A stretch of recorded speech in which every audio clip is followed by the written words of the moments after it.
দেখেছি, আপনারাও দেখেছেন। দিগন্ত টিভিতে আমার নামে একটি কথা এসেছে যে আমি নাকি বড় স্টেশনে চাঁদা চেয়েছি।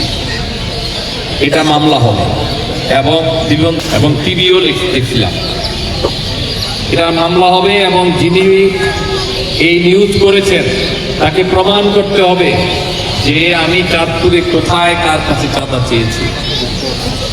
আমাদের দলীয় ভাই ব্রাদাররা, আমাদের সাংবাদিক ভাই ব্রাদারদের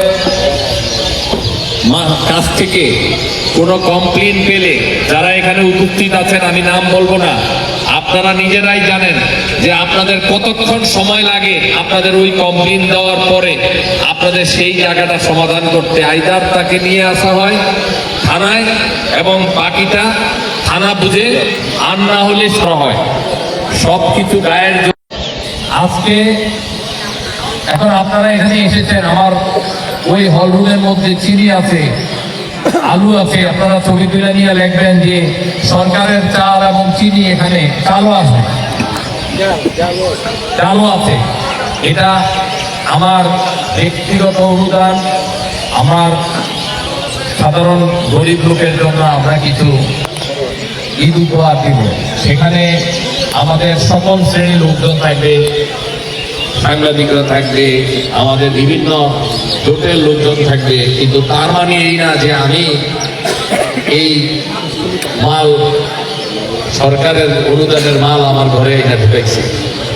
এই ধরনের দয়া করে কোন রকমের অসত্য তথ্য যদি কেউ প্রকাশ করেন অত ঈশ্বরী হয়ে, তাহলে কিন্তু তার বিরুদ্ধে আইন অনুযায়ী ব্যবস্থা নেওয়া হবে। এবং শুধু আমার না, যে কোনো সত্য ঘটনা উপস্থাপন করেন বীরের মতো আমরা এটা গ্রহণ করব। কিন্তু কোন অসত্য ঘটনা উপস্থাপন করে ল্যাগ জার্নালিজম, ইয়েলো জার্নালিজম যেটাকে বলে, সেটা কেউ প্রমাণ করার চেষ্টা করবেন না।